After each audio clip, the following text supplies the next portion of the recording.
Aww. And thank you so much. I love you so much. Yeah, you should thank her. You should thank her. And then I just, because I'm not going to give a speech, but I just want to say happy birthday to my mother-in-law, Sharon, who, if you can believe it, is 75. Get a twirl up here. Yeah, those jeans are good.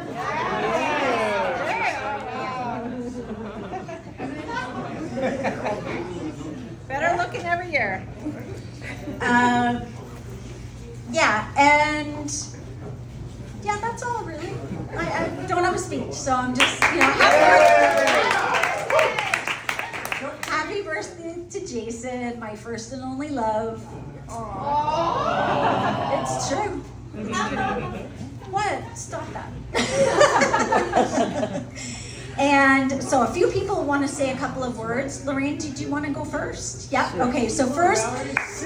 No singing. No, I'm not singing. Lorraine. No.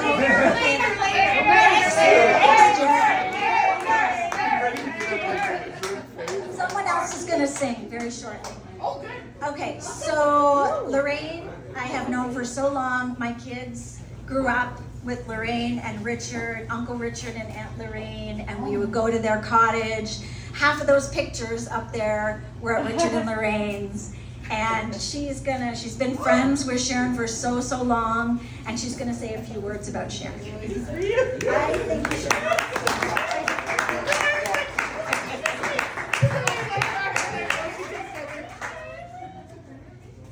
I'd probably fall off.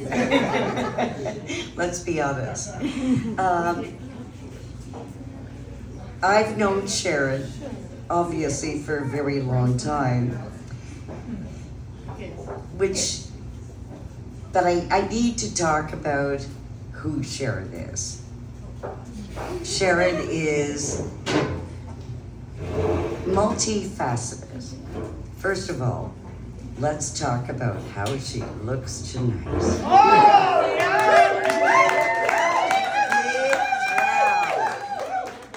Because I've got to tell you, I have known her for many years, and I don't think I have ever seen you look more beautiful. So if that's what 75 looks like, bring it on for all of us.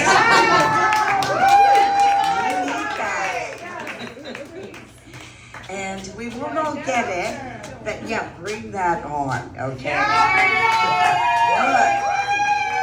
Look at that woman. I've known you through decades, and I've never seen you look so beautiful. Come on, Lorraine. No, don't say come on. It's true. It's absolutely true. But let's talk about the other aspects of this beautiful woman, because the outside is one thing, the inside is important.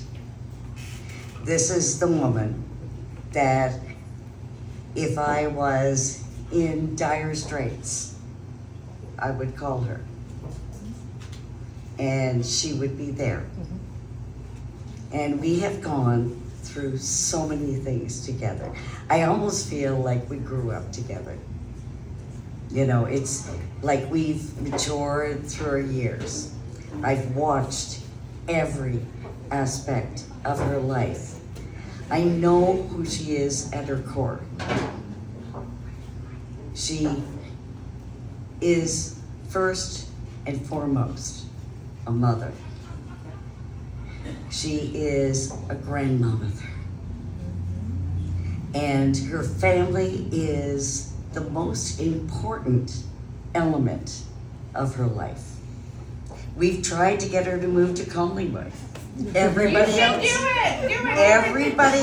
has moved there, but she will not do it because this family of hers is part of her core that she can never let go, and that is always going to be part of her.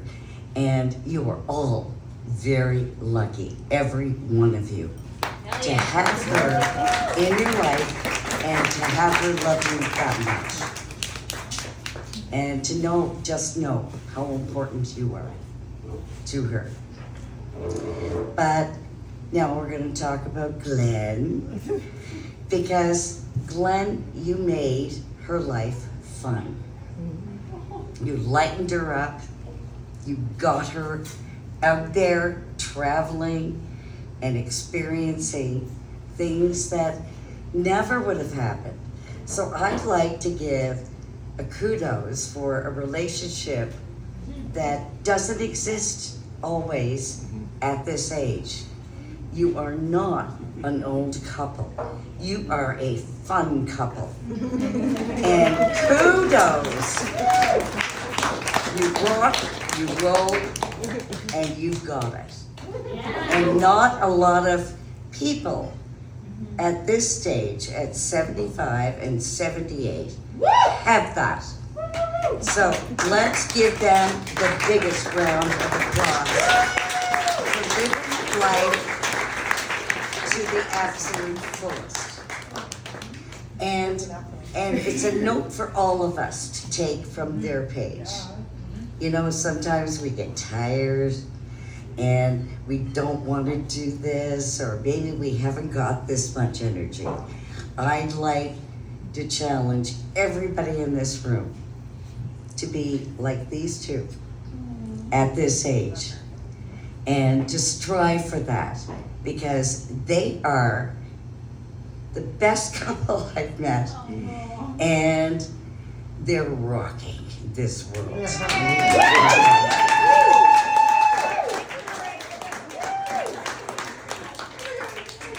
But I also want to talk about the deeper part of Sharon. When you need somebody, she's there. She's there. If I reach out, I know she will be there. And there's not a lot there. People have friends, and I know that's important to all of us to have friends. But when you have friends, that when you really need them, and you can reach out and touch that person, and you know they understand, and you know they're going to be there, that's a real friendship. Thank you for that. Thank you, Lorraine. And most of all, I thank Sharon for letting us be part of this family. Like, we've watched Jason. Happy birthday. I'd like to sing you my Marilyn Monroe song, but it probably wouldn't be very good. I'll get a vent. Yeah. I used to be good at it. But Jason, Jeremy, Kevin, Greg, the wives, Valerie, you know, like the kids. We've watched this family grow. We've watched this family mature. We have been part of it. And tonight when I walked in, it was so special to Richard and I to walk in and feel like a warm hug. Thank you for allowing us to be part of that, because that's a very special thing and a very special gift to give. On a final note, happy birthday, girlfriend.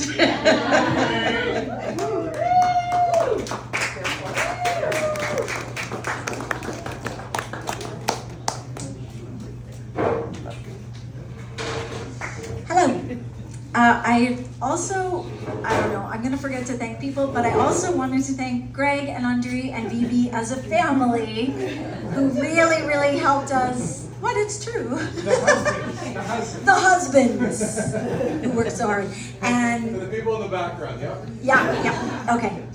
And do you want to go next? To the No, I think we're Okay, I think Rain is gonna go next. I go next, Lorraine.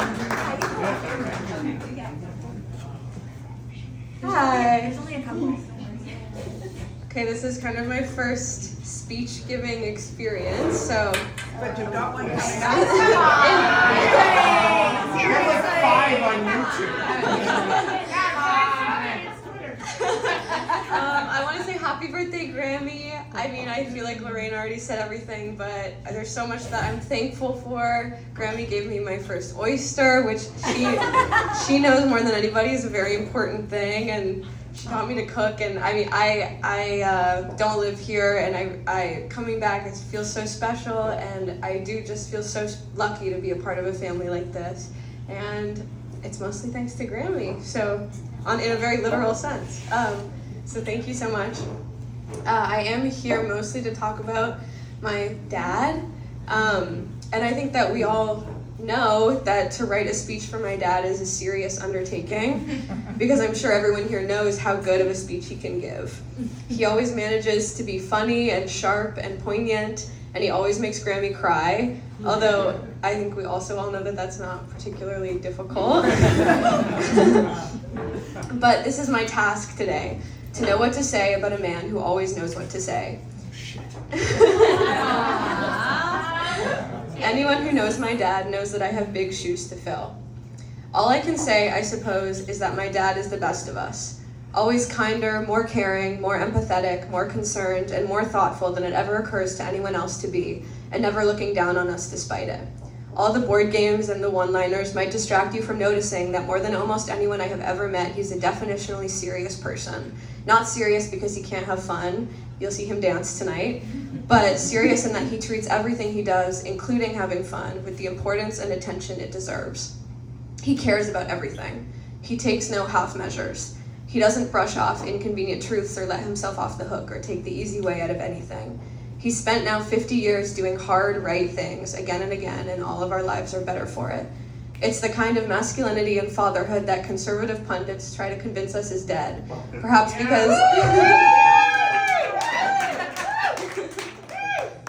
because they aren't looking at Jason Fisher, the greatest man that I've ever known. It's part of why he can write a hell of a speech, which is another thing I'll try my best to keep learning from him. I hope to spend the rest of my life trying to fill his shoes. Except when he's dancing, because you really are going to see it later, and I don't want to be in any part of that. Happy birthday, Daddy. I love you.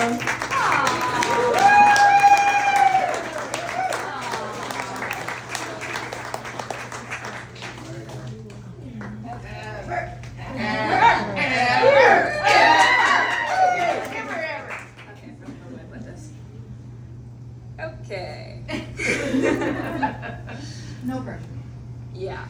So, when my mom asked if I wanted to give a speech, the first thing I asked was, is Rain giving one? The second question was, is she going first?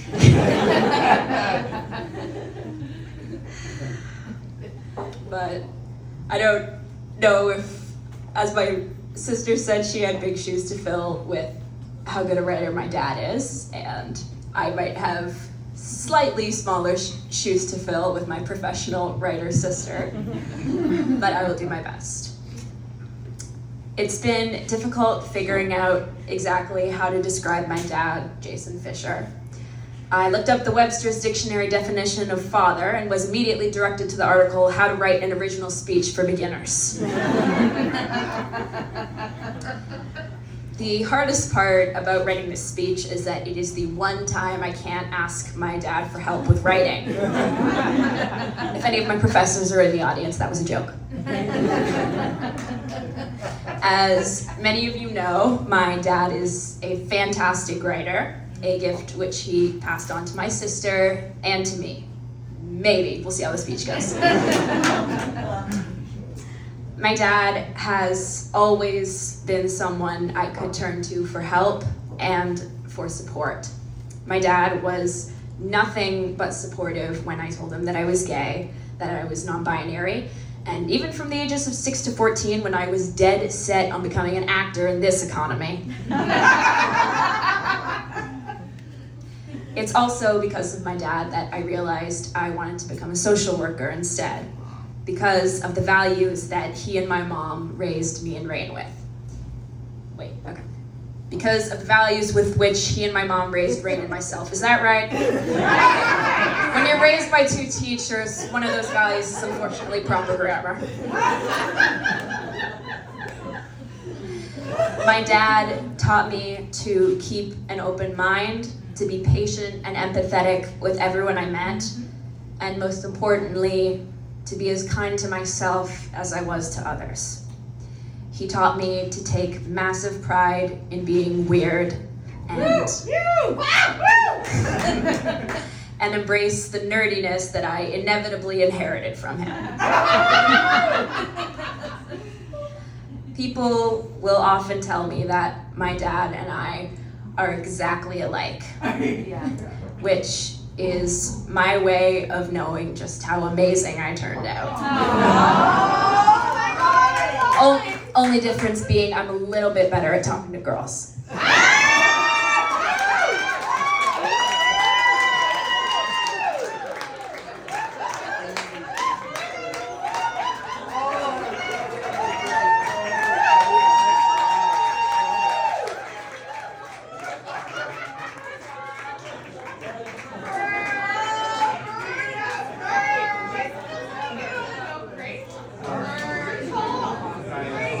I know. Don't want to fall off now. No, stop it! You make us all look really small. Farts. Those are really good.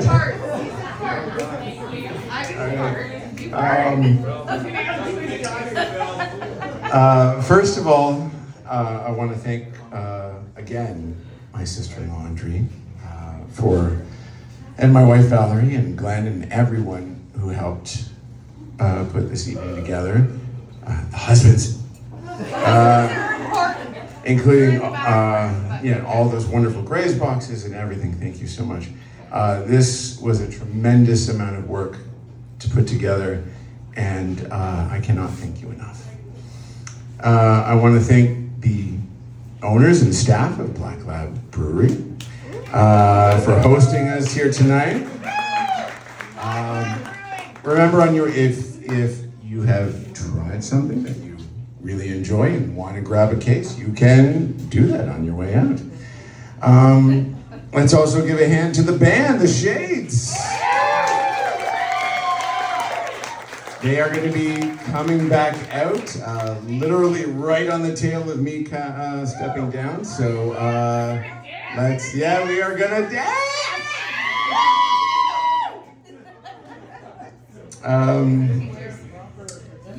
I also wanted to acknowledge the people who couldn't be here tonight.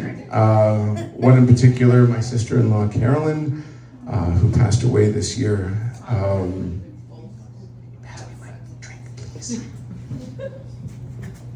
Thank you so much. If we could please raise a glass to absent friends.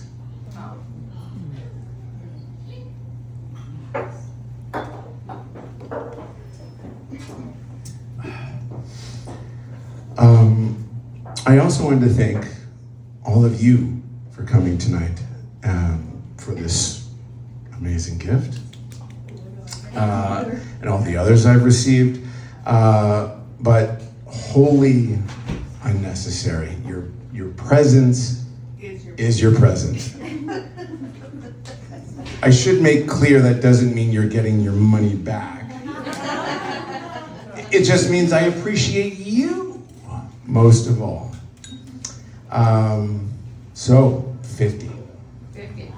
I can imagine some of you, particularly ones who I haven't seen in years, got that invite and thought to yourself, Jason who? Is he the guy who never talks or the guy who never shuts up? It's the same guy? Right? And I am humbled to see all of you. Those of you who have been catching the slideshow have been seeing me grow up, granted on shuffle. You've seen the love that I have been raised with and have with me today. and you see joy. What you didn't see, and Ever alluded to this, was that I was a bit of a weird kid. Well, the shot of 18-year-old me going out trick-or-treating dressed as Edward Scissorhands may have tipped you off a bit. Let's just say not a whole lot of kids were picking up what I was putting down. Don't worry, this goes in a positive direction. Hang in there. To those of you who are also neurodivergent or have neurodivergence in your life will likely know what I'm talking about. But if you're lucky, you find some special people who see and like and even love you as you are. People who find people who find humor in what others might find a bit off-putting. People who are patient and open and kind. I have been that lucky. With my parents, with my brothers, though I did push it a bit when as tweens they brought their friends over to the house to find me running around with a vacuum cleaner strapped to my back pretending I was the Rocketeer. Yeah, even on that one I was like, well, shit. It didn't help that I think I was also in my underwear. I've been that lucky with my friends, some of whom for over 40 years, with my children, and most of all with my wife Valerie. It seems miraculous that after my struggling with so long to connect with people, that a woman so funny, so smart, so effortlessly extroverted connected with me. Despite all of the minor curveballs that life has thrown at us,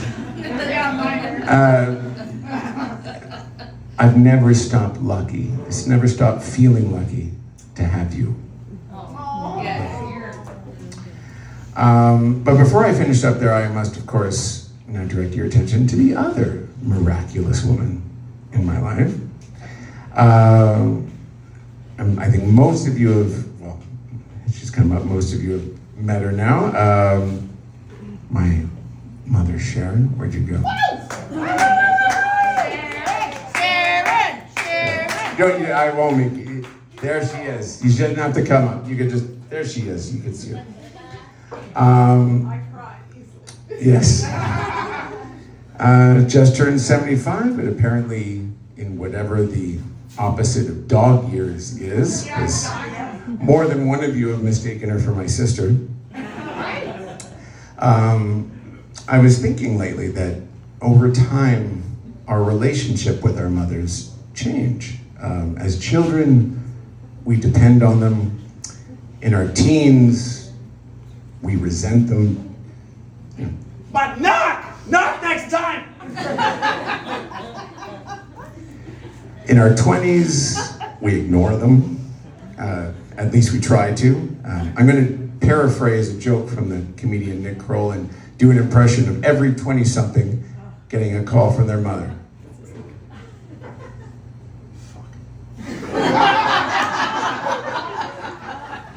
Shut up, that's a perfect impression and you know it. Where's Rain? Back me up.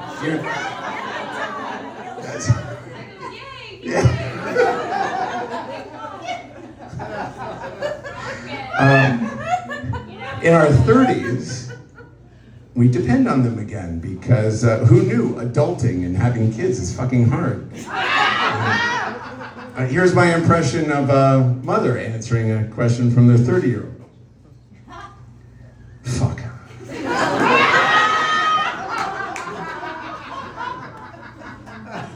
Hi, hon. Uh-huh. Yeah. You know, babies will do that. No, of course I can come over. No, I wasn't sleeping. That's what. No, It's only 3 in the morning. No, I love you too.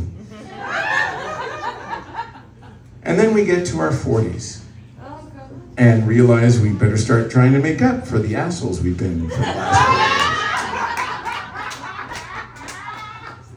But when we hit 50, we realize that our 40s weren't enough time. That there isn't time enough in the world to let you know how much you mean to me. What you've done for me, what you've taught me, both in what you've said, but more importantly in how you've lived. Being strong and smart, pursuing your aspirations, but also pursuing joy. Making me and Valerie and Rain and Ever and everyone in your orbit feel loved and supported, and teaching us how to throw a kick-ass party.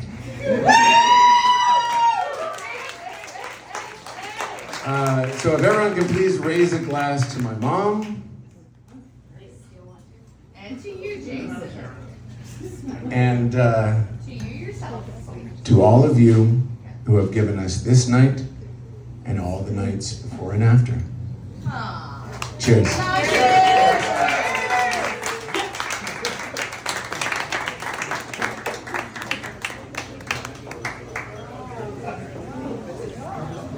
We now have a special guest. I can't believe it's not 30. Oh, we have a special guest. Now, the special guest is Mr. Glenn Griffin, who is coming up to sing a song to his bride. And after that, cake. Wait, who is this?